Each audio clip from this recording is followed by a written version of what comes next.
하나님 말씀은 요한계시록입니다. 요한계시록 16장입니다.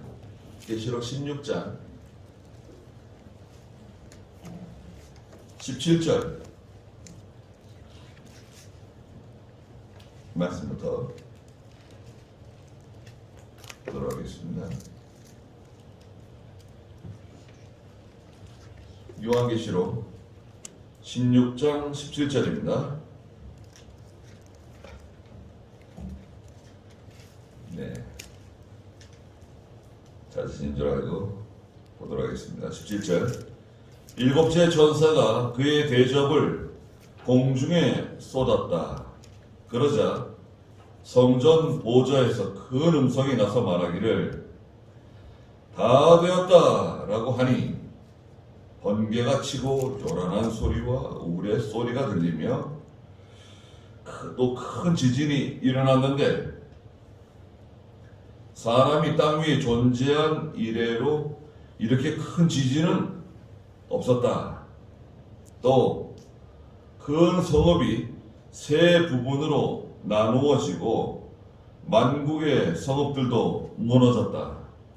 큰 성읍 바벨론이 하나님 앞에 기억되어 하나님께서 그분의 맹렬한 진노의 포도주 잔을 바벨론에 내리셨다.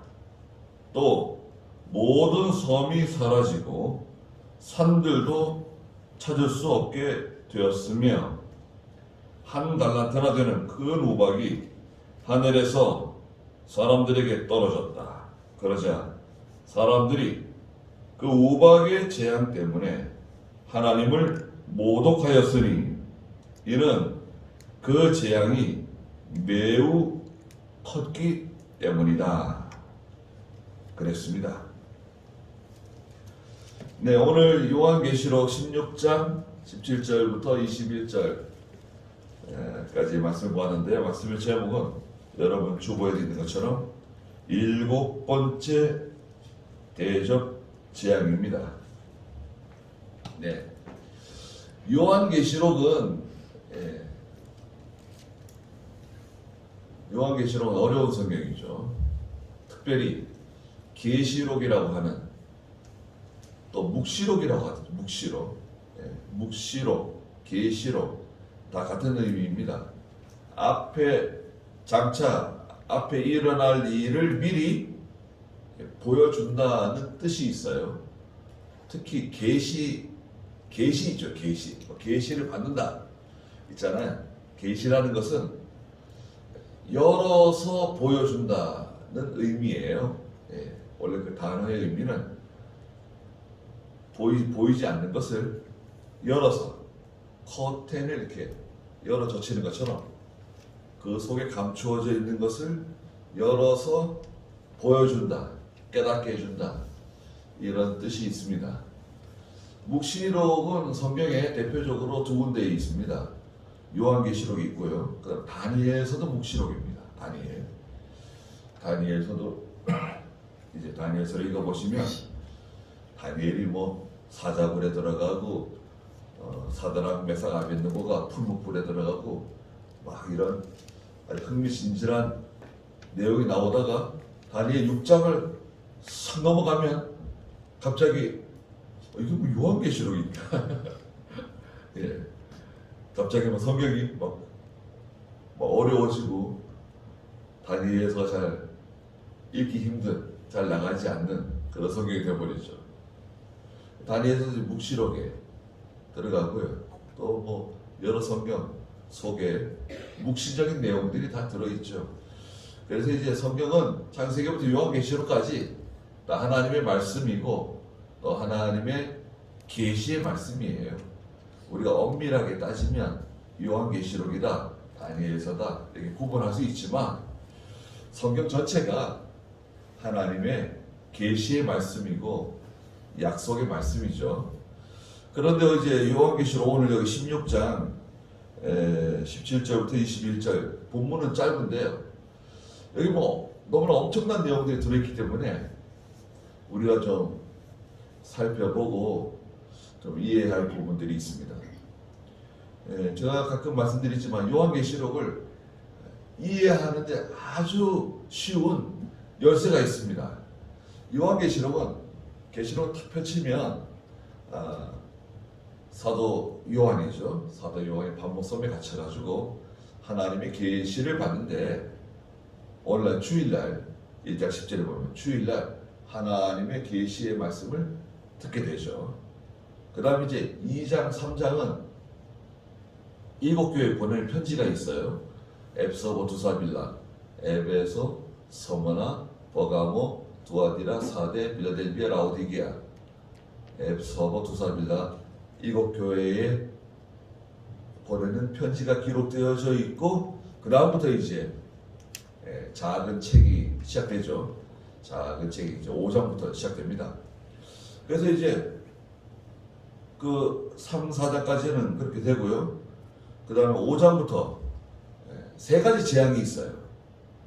그냥 들어두세요. 계시록 읽으실 때 여러분 계시록을 쉽게 좀 이해하기 쉽게 읽을 수 있도록 제가 열쇠를 드리는 겁니다.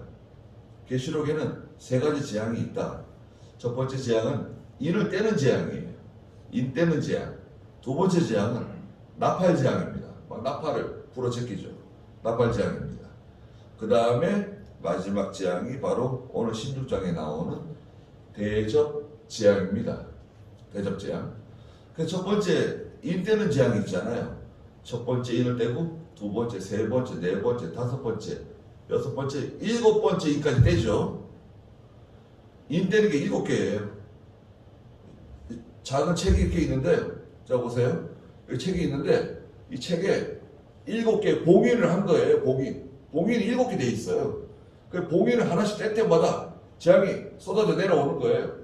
그리고 마지막 7번째 이 봉인을 뗄 때 그 7번째 봉인 속에 7 나팔장이 들어있어요. 연결되어 있는 거예요. 그러니까 인 떼는 재앙하고 나팔장이 연결되어 있어요. 그래서 이제 첫 번째 나팔, 두 번째, 세 번째, 네 번째, 다섯 번째, 여섯 번째, 7번째 나팔 재앙 속에 바로 오늘 이 대접 재앙이 들어 있습니다. 그래서 대접 재앙은 성도에게는 해당 사항이 없어요. 왜 해당 사항이 없냐? 계시록 11장을 보세요.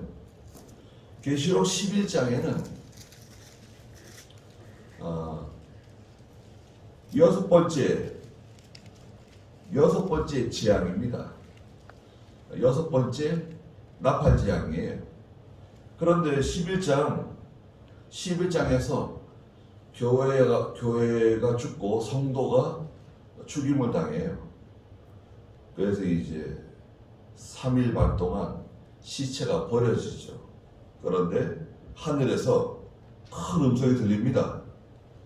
11장 11절 읽어보세요.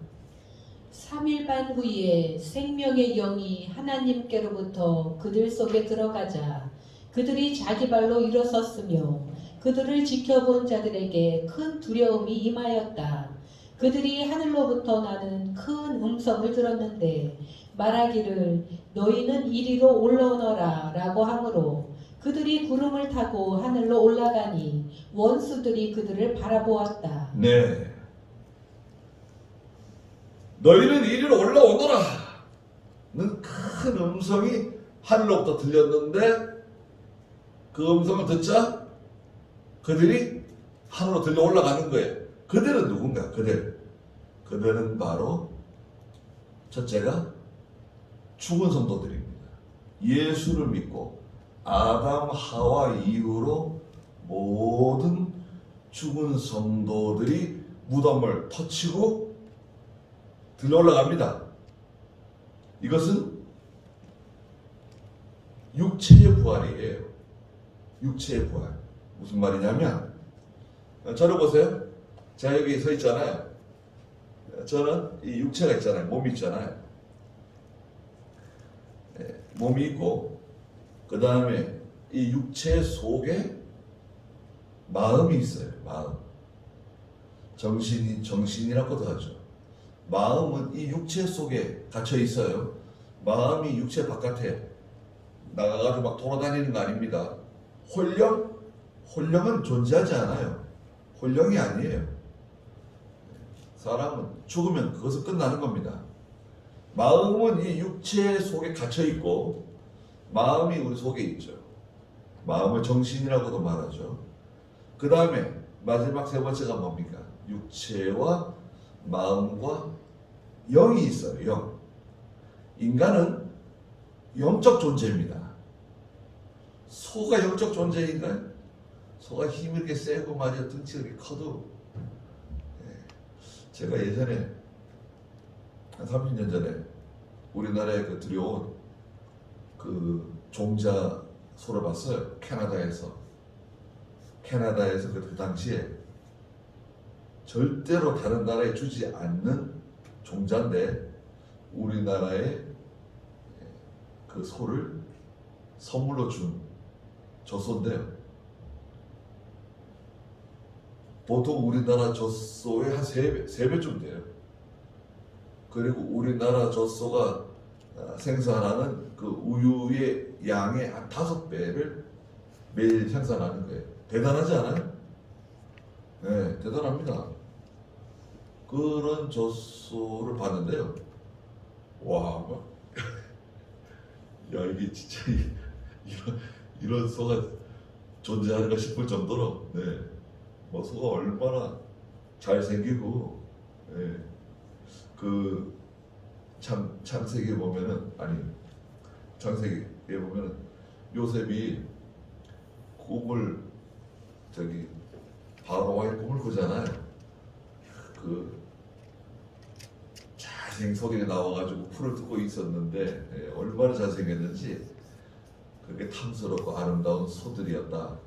그런데 빼짝 마르고 흉악하게 생긴 소들이 나와가지고 그 7마리 잘생긴 소를 다 잡아먹었다. 요셉에게 물어보잖아요. 이게 도대체 무슨 꿈이냐? 이 꿈의 해석을 좀 가르쳐 달라. 그래서 이제 요셉이 꿈을 해석하잖아요. 정말 야, 소가 이렇게 잘생길 수가 있을까 싶을 정도로 그런 잘생긴 소. 근데 소에는 영이 있나요? 소는 영적 존재가 아닙니다. 개는 사람을 잘 따르죠. 개가 영이 있나요? 개 영적 존재 아닙니다. 고양이는 아주 특이한 동물이죠. 영적 존재인가요? 영적 존재는 유일하신 하나님은 영이시니 예배하는 자가 신령과 진정을 예배해라. 하나님이 영이시죠. 영적 존재 첫 번째 하나님. 천사는 하나님이 부리시는 영이라고 히브리서 1장 14절에 말씀하시죠. 천사가 영적 존재예요. 영적 존재 맞죠? 마귀 영적 존재입니다. 눈에 안 보여요. 그러나 실존하는 마귀 역사가 있잖아요. 마귀가 영적 존재죠.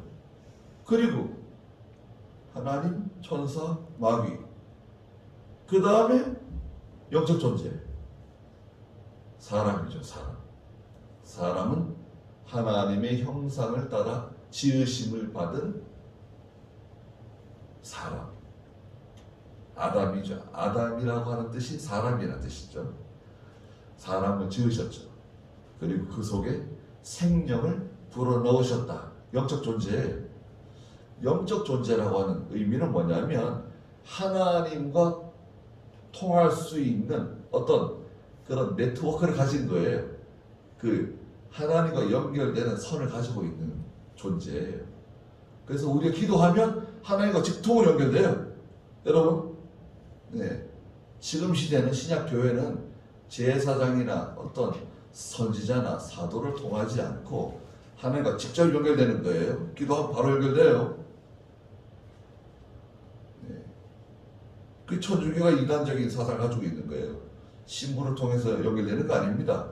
마리아를 통해서 연결되는 거 아니에요. 기도하면 직접 연결되는 거예요. 히브리서 2장 19절에 있는 것처럼 너희는 거룩한 제사장이 만인 제사장이에요. 성도는 영적 존재이기 때문에 가능한 겁니다. 자, 그런데 아담 하와 이후로 성도들이 다 죽었잖아요. 여러분. 아담 하와도 죽었고 모세도 죽었고 요셉도 죽었고 다 죽었잖아요.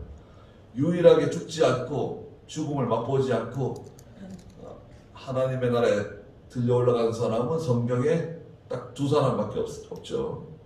첫째가 누굽니까? 창세기 5장에 있는 인간 에녹이죠. 에녹은 60세에 무두셀라를 낳고 그리고 360년인가 하나님과 동행하다가 하나님을 기쁘게 한 사람이라고 하는 칭호를 받고 죽음을 보지 않고 하나님 데려가셨어요. 에녹은 죽음을 보지 않고 하나님 데려가셨습니다. 가정생활도 했고 자녀도 낳았고 살았어요. 가정생활하면 경건하게 살지 못하는 거 아닙니다. 가정생활하고 자녀도 낳고 하면서 살다가 죽음을 보지 않고 하나님 데려가셨어요. 두 번째 죽음을 맛보지 않은 사람이 누굽니까? 엘리야죠.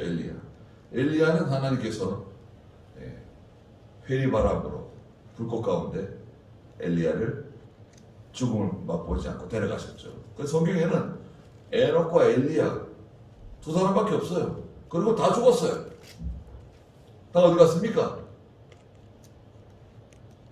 땅에 묻혀 죽었든지 불에 화장돼서 처리가 됐든지 바다에 빠져 죽어서 물고기밥이 됐든지 다 사라졌습니다. 그런데 요한계시록 11장에서 너희는 이리로 올라오더라 는 음성과 함께 죽은 성도들이 하늘 올라가는 겁니다. 그것은 성도의 육체의 부활이에요. 영의 부활 아닙니다. 왜 영의 부활이 아니냐? 여러분 제가 지금 여기 서 있잖아요. 제가 서 있는데 좀 전에 말씀드린 것처럼 하나님께서 야 너는 이제 됐다. 이제 그만 돌아와라. 말씀하시면 어떻게 됩니까?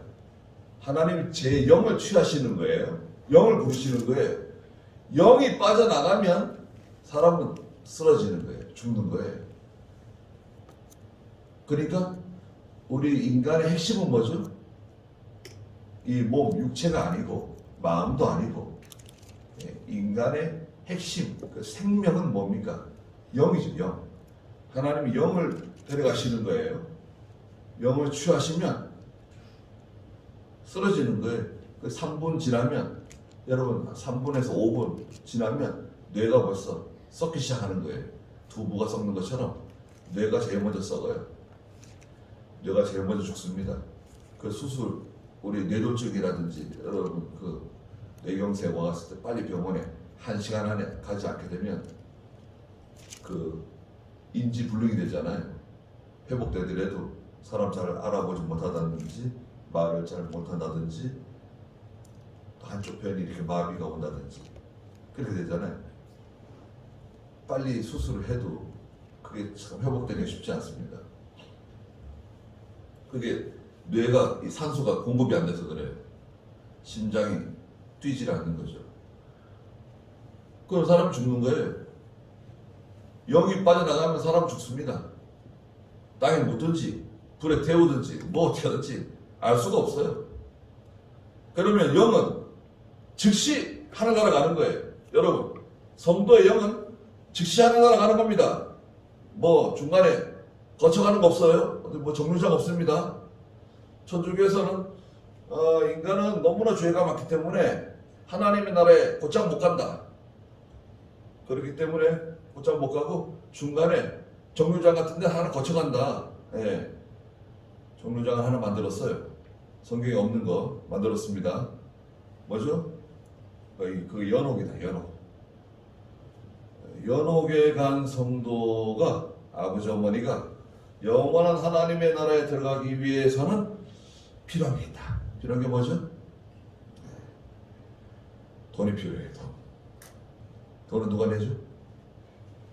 죽은 사람이 못 내니까 살아있는 사람들이 내야 돼. 돈을 내면 그 연옥에 가 있는 우리 부모 형제들이 영원한 하나님의 안식의 세계로 들어갈 수 있는 그런 이제 티켓을 얻는 거예요. 참 불공평하죠. 돈 있는 사람은 영원한 들어갈 수 있고 돈 없는 사람은 거기 머무르는 거예요. 하나님 예수 믿었어도 그런 교리를 만들었어요. 그게 연옥설이죠. 연옥설. 그래서 돈 뜯어내가지고 교회 예배당 지은 거예요. 그 유럽의 그 찬란하고 아름다운 예배당들을 그렇게 지은 겁니다. 가난하고 어려운 그 성도들 성경도 못 읽게 하면서 성경을 영어로 출판하지 못하겠어요. 성경을 영어로 출판하는 사람을 잡아 죽였습니다. 불살라 죽였어요. 왜 성경을 영어로 출판하냐? 성경은 거룩한 말씀이기 때문에 아무나 읽어서는 안 된다. 라틴어로 기록했습니다. 라틴어는 귀족들만 배운 언어예요. 그렇게 못된 짓을 했어요. 그게 구교예요, 구교. 원래는 교회가 하나였죠. 그게 교회가 타락하니까 종교 개혁을 해가지고 바른 신앙으로 돌아가자. 그게 개혁주의 신앙, 저희고 그럴 수 없다. 우리는 계속 이 길로 간다. 그게 천주교로 남은 거예요.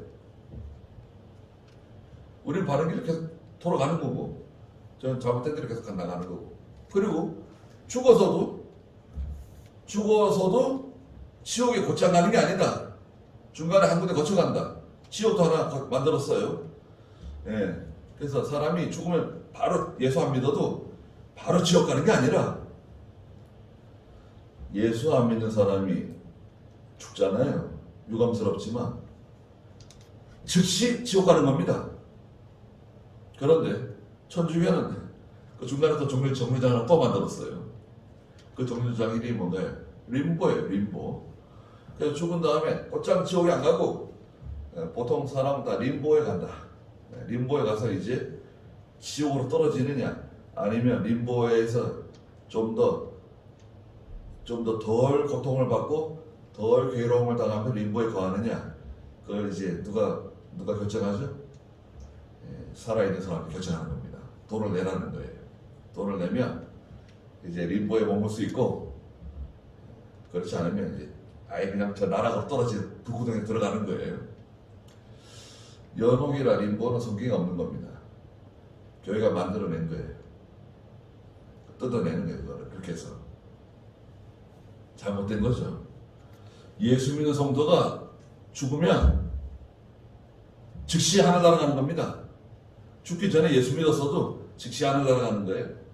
벌써 죽기 전에 천사가 딱 옆에 대기하고 있어요. 바로 데리고 하나님 나라 가는 겁니다. 위로를 받고 다시 눈물이 없고 아픈 것이나 고통이나 슬픈 것이 없고 그리고 이사야서에서는 땅의 것을 다 잊어버린다 그랬어요. 왜 잊어버리냐? 너무나 아름답고 너무나 기쁨의 세계이기 때문에 너무나 아름답고 기쁘기 때문에 땅의 것을 다 잊어버린다 그랬어요. 그런데 천당 가신 어머니가 나를 위해서 기도해 주시고 우리를 지켜봐 주시고 우리 아이들을 지켜주시고 그런 미신적인 말 하지 마세요. 그런 건 없어요. 죽은 성도가 뭐 천당까지 가가지고 세상 일을 걱정하고 세상 자녀들을 또 염려하고 다시는 그 수고가 없다 그랬는데 왜 그 성경에 없는 거 만들어내가지고 사람 괴롭히고 그래요? 괜히 땅에 있는 사람들 괴롭히는 거예요. 속이는 거예요. 거짓말하는 겁니다. 죽은 성도는요. 땅에 기억 못해요. 너무나 행복하고 너무나 아름답고 너무나 기쁘기 때문에 땅의 것을 다 잊어버렸다 그랬어요. 그리고 예수 안 믿고 죽게 되면 즉시 지옥 가는 거예요. 거쳐가는 거 아닙니다. 그런데 죽게 되면 영이 하나님의 나라에 가잖아요. 영이 간 거예요. 영이 갔어요. 육체는 땅에 묻었어요. 땅에 버리고 가는 거예요. 그런데 예수님께서 여기서 너희는 이리로 올라오너라 는 말씀은 뭔가요? 육체의 부활이에요. 육체가 일어나서 들려 올라가는 겁니다. 그리고 먼저 가 있던 하늘에 가 있는 내 영과 다시 결합하는 거예요. 그걸 뭐라 그러죠? 그 신령한 몸이라 그래요. 신령한 몸이 되는 거예요. 그 다음에 두 번째 일어나는 사건이 뭔가요? 우리 살아있는 성도들이 그 뒤를 이어서 들려 올라가는 겁니다. 다 들려 올라갔어요. 자, 그래서 요한계시록 11장에서 성도는 이미 끝난 거예요. 다 들려 올라갔어요. 세상에 지금 존재하는 사람들은 예수 믿는 사람들이 아니에요. 죽지 못해요. 죽고 싶어도 죽음을 피한다 그랬어요. 죽지 못하고, 그리고 놀라운 사실은 세상에 남아있는 사람들이 성도들이 들려 올라가는 그 모습을 직접 본다 그랬어요. 육안으로 다 본다 그랬어요. 성도들이 막 공중으로 확 들려 올라가는 장면을 눈으로 보고 뉴스로 보고 다 보는 거예요. 얼마나 두려울까요? 얼마나 놀라울까요? 그리고 나서 대접재앙이 시작되는데, 대접재앙은 바로 오늘 16장의 첫 번째 대접부터 마지막 7번째 대접까지 나오거든요. 그리고 오늘 우리가 보는 이 본문이 바로 그 7번째 대접이에요. 마지막 중에 마지막 심판이죠. 하나님의 심판입니다.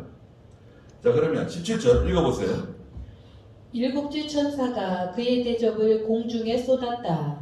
그러자 성전 보호자에서 큰 음성이 나서 말하기를 다 되었다라고 하니 번개가 치고 요란한 소리와 우레 소리가 들리며 또 큰 지진이 일어났는데 사람이 땅 위에 존재한 이래로 이렇게 큰 지진이 없었다. 네, 7째 천사 대접을 공중에 쏟았습니다. 대접을 공중에 확 쏟았는데, 공중에 쏟았더니 성전 보호자에서 큰 음성이 나서 말하기를 다 되었다 는 음성이 성전 보호자에서 들려왔어요. 공중은 뭐냐? 공중은 인간의 사상이나 인간의 정신을 의미합니다. 예. 말세가 되면요, 사람의 정신과 이 사상이 다 오염돼요. 그래서 잘못된 것을 따라가도 그것이 잘못된 줄 모르고, 그릇된 사상을 따라가도 그것이 그릇됐다고 생각하지 않아요. 사상은 특별히 이데올로기적인, 우리가 자유진영에서는 공산주의를 의미하죠. 공산진영에서는 자본주의가 잘못됐다고 말하겠죠. 사상의 오염, 정신의 오염이 일어난다. 그래도 사람들이 거짓말을 다 믿어요. 그런 잘못된 시대가 도래한다는 거예요. 어느 시대는 마찬가지지만 특히 말세가 되면 사람들이 이 거짓을 따라가는 시대가 됩니다. 공중에 쏟으니까 다 되었다라고 하는 큰 음성이 들렸습니다. 18절에 그리고 나자 번개가 치고 요란한 소리, 우레소리, 그다음에 큰 지진이 동시에 일어났어요. 이거 하나님의 심판인데, 특별히 번개, 하나님의 심판인데요. 번개가 치고 요란한 소리, 우레소리, 큰 지진이 일어났어요. 다 울리는 거예요, 여러분. 생각해 보세요. 그 비가 막 내리고 이럴 때 뇌성병력이 칠 때 말이죠. 막 꽉꽉꽉 막 뇌성병력이 치고 큰 우레소리, 번개가 치고 막 요란한 소리가 들릴 때, 그때 마음이 편안하세요? 마음이 난 참 고요하다. 번개가 치고 우레소리가 들리고 막 천지가 막 진동해도 난 마음이 편안해. 그게 잘 안 됩니다. 이것은 실제적으로 번개가 치고 우레소리, 요란한 소리가 들릴 수도 있지만, 이것은 사람의 마음이 편안하지 못한 공포스러운 그런 분위기가 조성되는 거예요. 너무나 놀라운 일들, 너무나 놀라운 사건들, 너무나 엄청난, 인간이 감당하기 힘든 너무나 엄청난 일들이 막 벌어지는 거예요. 그리고 큰 지진이 일어나는데요. 이 지진은 18절 마지막에 보니까 사람이 땅 위에 존재한 이래로 이렇게 큰 지진은 없었다. 얼마나 큰 지진이 일어나는지 막 지진이 일어나는데 이전까지는 없었던 새로운 지진인데 큰 지진이 일어나는 거 땅에다가 막 뒤집어지고 막 깜짝 놀랄 만한 일이 벌어지는 거예요. 얼마나 무서운 일이 벌어지냐면요. 그 20절 보세요. 20절에 보면요. 모든 섬이 다 사라지고 섬이 다 사라져요. 우리나라도 섬이 많습니다. 우리나라는 섬이 여러분 아는 섬이 뭐 있습니까? 섬 한 10개 정도 될 수 있나요? 아는 섬? 울릉도, 독도, 제주도 또 무슨 뭐 마라도, 백령도 또 저 같은 경우는 뭐 말도도 있고요. 또 무슨 섬 한 10개 정도 이름 되기가 쉽지 않아요. 근데 우리나라에 섬이 몇 개나 있는 줄 아세요? 우리나라에 섬이 4,000개 있습니다. 우리나라에 섬이 4,000개나 있다고요. 섬이 많아요. 그래서 요한계시록의 섬은 국가를 의미해요. 나라들. 실제로 섬이 사라지기도 하지만 국가가 이제 쇠망하게 된다는 거죠. 모든 섬이 사라지고 산들도 찾을 수 없다. 산이 다 무너져 내리는 거예요. 너무 지진이 크게 일어나가지고 산이 다 이렇게 막 무너져 내리고 다 주저앉은 거예요. 섬이 여러분 생각해 보세요. 섬이 사라지고 산들도 없어지고 그러면 어떻게 되는 거예요? 그러면 다 평지가 됐네. 평지가 됐습니다. 그래가지고요. 계시록 21장에 가면은 평지가 나타나요. 21장 1절 읽어보세요. 21장 1절. 또 내가 새 하늘과 새 땅을 보니 처음 하늘과 처음 땅이 없어지고 바다도 더 이상 존재하지 않았다. 여기 좀 엄청난 말씀하셨는데요. 처음 하늘과 처음 땅이 없어졌어요. 그러니까 아담 하와 이후로 한 번 땅이 변한 적이 있어요. 바다와 땅이 뒤집어진 적이 있습니다. 언제 뒤집어졌죠? 노아 홍수 때. 노아 홍수 때 이 세계의 지각 변동이 일어났었죠. 막 땅이 다 뒤집어지고 막 난리가 났었죠. 전 세계가 홍수에 뒤집어 씌워져가지고 120일 동안 지구 전체가 물에 휩싸여 있었어요.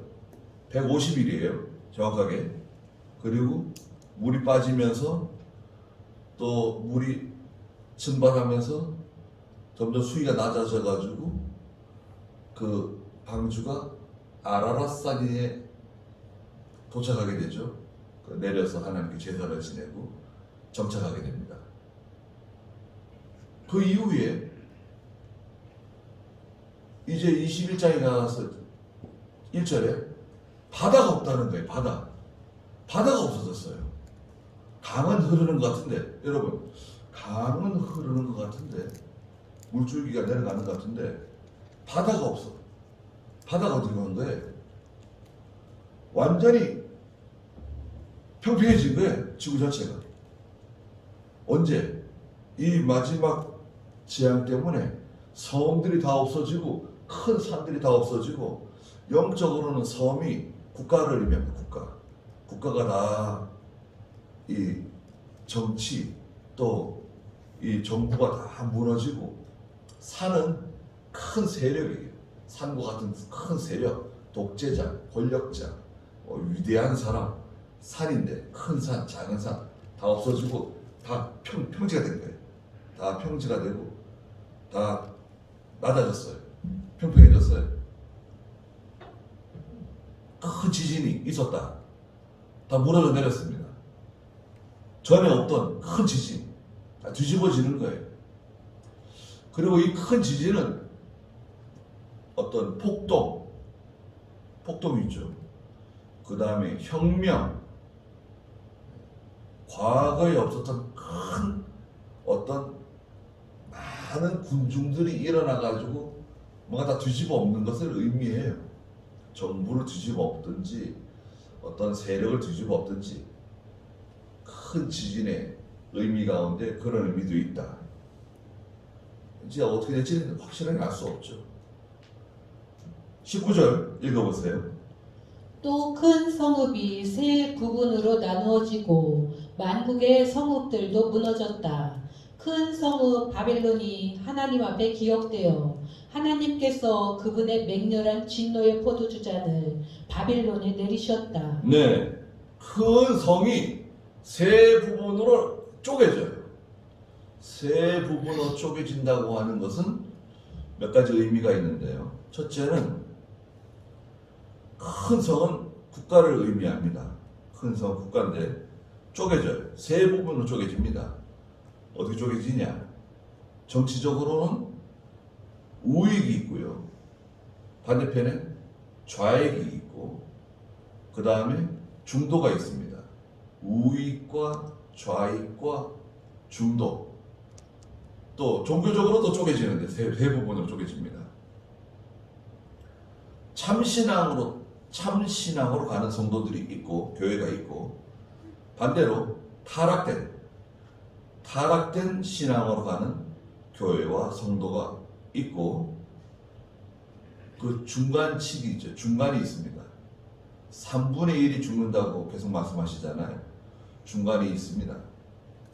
정치적으로 세 부분, 종교적으로도 세 부분으로 나뉘게 된다. 말세가 되면. 자, 우리는 어떻게 어느 쪽으로 가야 되겠습니까? 교회, 우리 교회나 우리의 신앙은 어느 쪽에 서야 되겠어요? 바른 신앙으로 가야죠. 참 신앙으로 가야죠. 그런데 말은 좋은데요, 여러분. 참 신앙으로 간다고 하는 그 대의 명분은 좋아요. 지금 제가 하는 말을 잘 들어보세요. 명분은 좋지만 말세 교회와 성도가 참 신앙의 길로 걸어가게 되면 반드시 고난을 받습니다. 핍박을 받습니다. 그런 전제를 가지고 있어요. 그래서 대다수의 많은 교회와 성도들이 바른 신앙을 포기해요. 그 적당한 중립적인 신앙을 가지려고 그러죠.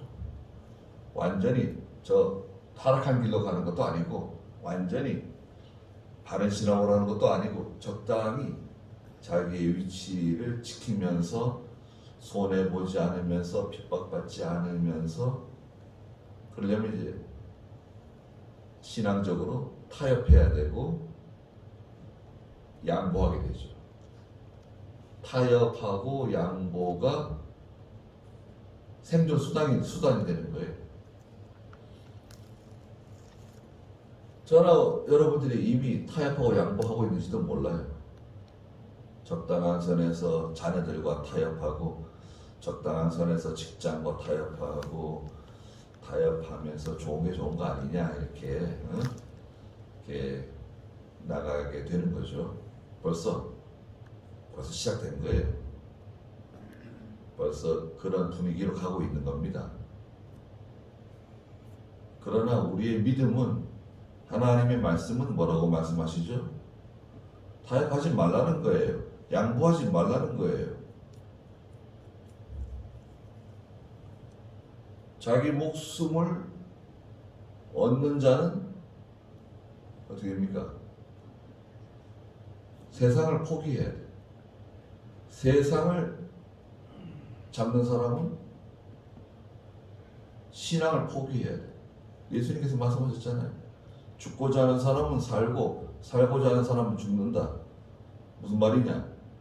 하나님 말씀 지키다가 죽자 하고 나가는 성도는 결국 살게 되고 목숨을 살리기 위해서 나가는 사람은 결국 죽게 된다는 뜻이에요. 예수님 말씀은 그런 의미입니다.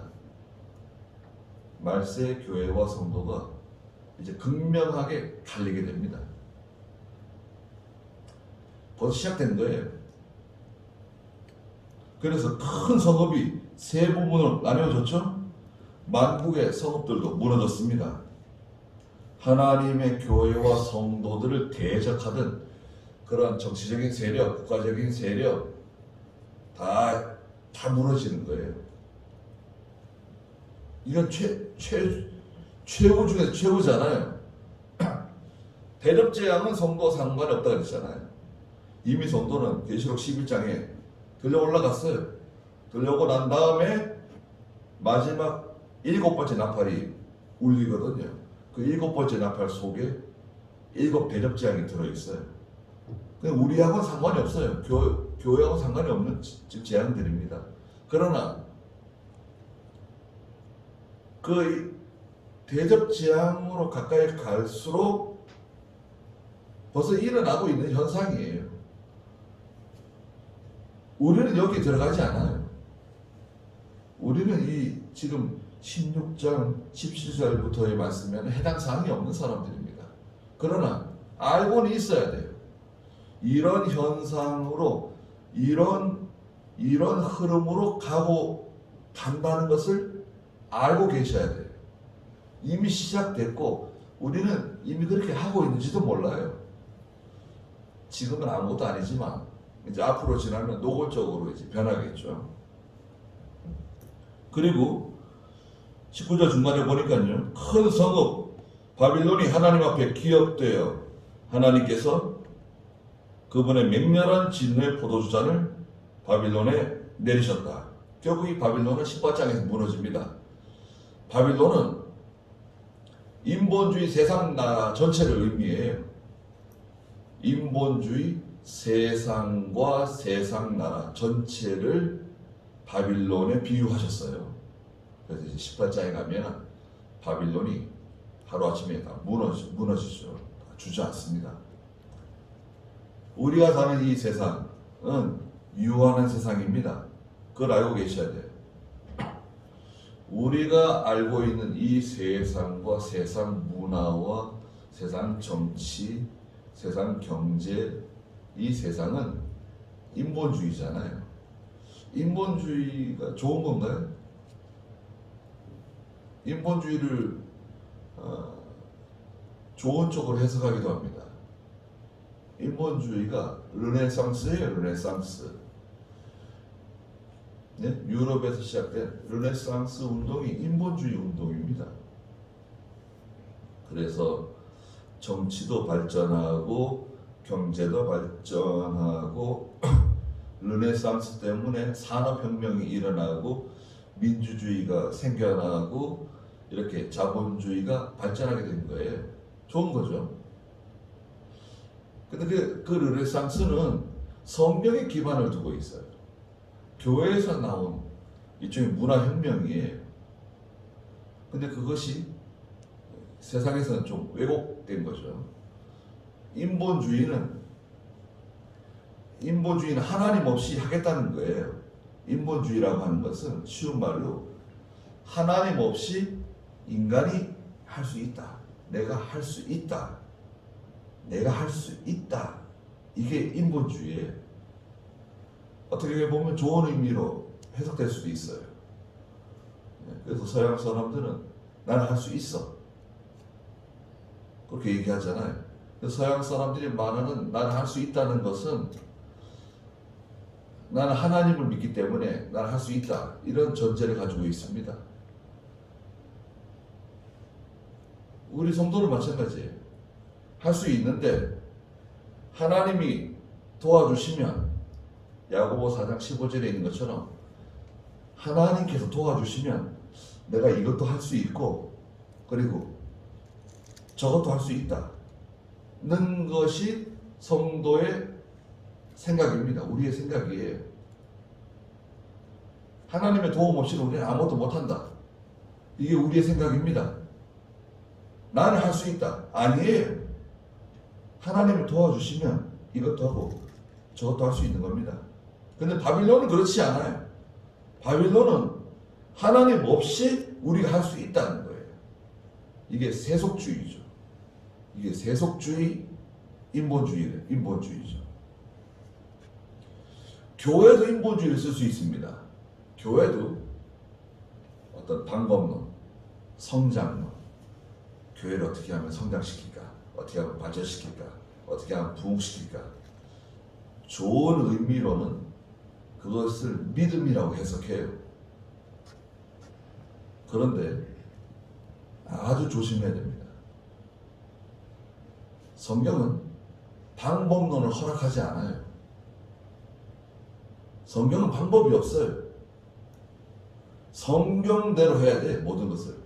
예배가 성경대로 돼야 되고, 행정도 성경대로 돼야 되고, 목양도 성경대로 해야 되고, 전도도 성경대로 해야 되고, 주일학교도 성경대로, 중고등부도 성경대로, 청년부도 성경대로 해야 돼.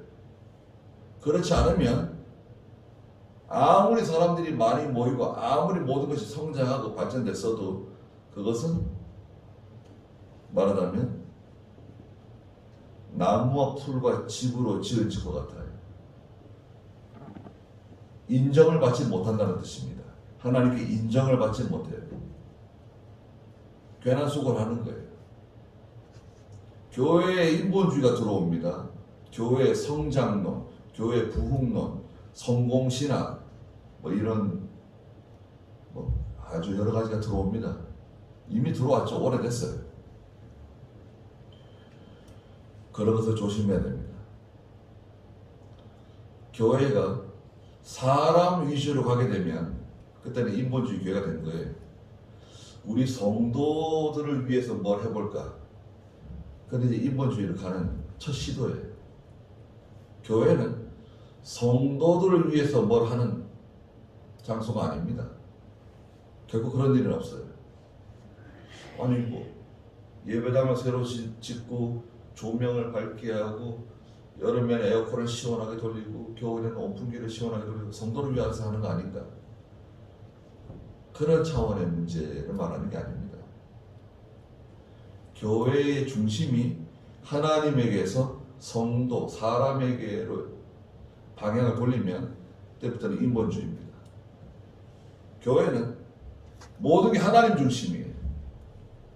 예배가 완전히 하나님 중심이잖아요.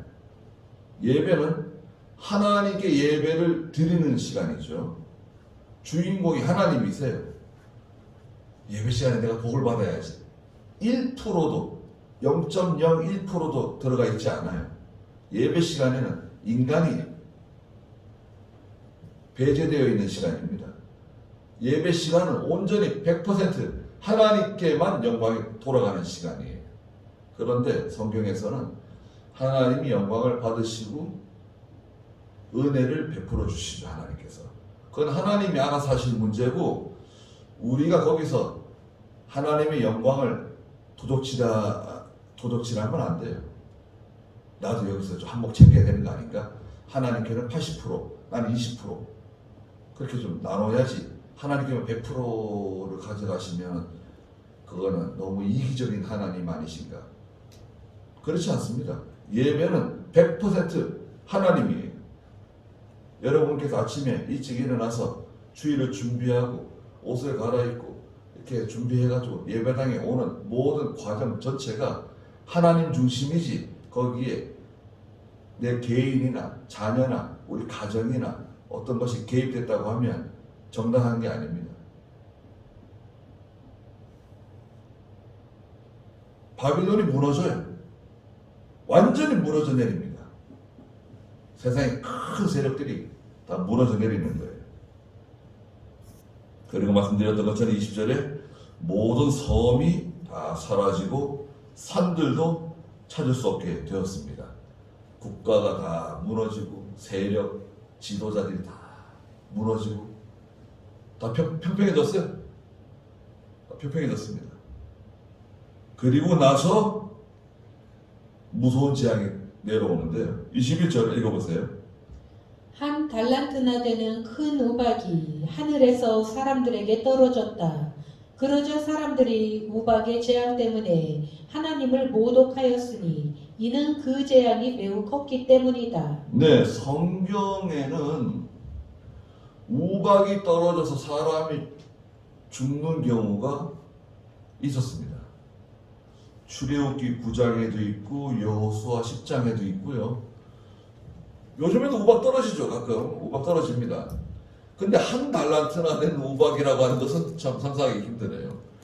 여러분, 한 달란트면요, 이거 무게를 뜻하는데요, 한 달란트는 무게가 34kg입니다. 34kg 되는 무게를 가진 우박이 하늘에서 떨어진다? 생각해 보세요. 이건 폭탄입니다. 폭탄. 아니, 우박이 뭐 구슬만한 우박이 떨어져서 뭐 자동차 유리창에 막 구멍이 나고 그러잖아요. 얼마 전에 중국에서 우박, 큰 우박들 떨어졌잖아요. 계란 같은 우박들. 그런 거 사람이 맞으면은요, 머리가 뭐 구멍은 나지 않더라도 이거, 여러분, 그거, 예, 큰 우박 맞으면 얼마나 아프고 그렇겠습니까? 그리고 주력기 부장에서는 그 우박 제약 내렸잖아요. 피, 개, 이파, 악, 똑, 우. 우리가 7번째 제약 아닙니까? 우박 제약. 우박 제약 모세가 뭐라고 경고했습니까? 들에 있는 짐승들이나 사람들을 다 불러들여라. 우박에 내려와서 다 죽게 된다, 잘못하면은. 그래서 그 말 안 듣고 밖에 짐승들 내버려 두고 종들 내버려 두는 사람들 어떻게 됐습니까? 다 망했죠, 뭐. 다 죽었으니까. 산업이 망한 거예요, 말하자면. 재산이 다 없어진 거예요. 근데 한 달란트나 되는 우박이면 얼마나 클까요? 우박이 34kg쯤 되는 우박이니까요. 34kg면 세멘트 있잖아요. 시멘트 한 포가 40kg예요. 시멘트가 크진 않은데 들으면 엄청 무겁죠. 어휴, 시멘트가 이렇게, 그럼 40kg 딱 적혀있죠, 정확하게. 34kg쯤 되면, 보통 여자분들 34kg 되시는 분들 있잖아요. 근데 저 공중에서 그렇게 그냥 낙하해가 떨어진다고 생각해 보세요. 그 밑에 있는 것들은 뭐 이런 집 건물 같은 것도 다 무너질걸요. 다 파괴될걸요. 폭탄입니다. 폭탄. 과거에 없었던 엄청난 재난인데, 근데 우박이에요. 다른 게 아니에요. 우박. 한 달란트나 되는 큰 우박이 하늘에서 사람들에게 떨어졌다는 거예요. 그러자 사람들이 그 우박의 재앙 때문에 하나님을 모독한다는 거예요. 막 하나님을 욕하고 하나님을 대적하고 막 하나님을 저주하는 거예요. 사람들이. 이 사람들은 이제 믿지 않는 사람들이고, 이는 그 재앙이 매우 컸기 때문이다. 이게 마지막 대적 재앙 때 일어나는 현상들입니다. 다시 한번 보세요. 처음에는 18절에 번개, 요란한 소리, 우레소리 들리고요. 두 번째는 큰 지진이 일어나죠. 큰 지진. 그리고 세 번째는 큰 성이 세 부분으로 쪼개지고 만국의 성읍들이 무너지죠. 그 다음에 네 번째는 바빌론이 무너져요. 그리고 마지막에 한 달란트나 되는 큰 우박이 하늘에서 떨어진다. 이런 재앙이 앞으로 찾아올 겁니다. 우리 여기 해당 사항은 없습니다. 없지만 이게 지금 여기로 가는 과정이니까 우리가 알고 있어야죠. 이미 우리도 이 과정 가운데 들어가 있어요. 신앙을 잘 지키세요. 믿음을 잘 지키세요. 앞으로는 믿음 지키는 게 쉽지 않습니다. 뭐 코로나 때문에도 그렇지만 앞으로는 자이든 타이든 간에 믿음으로 살기가 상당히 어려운 시대로 접어들었다.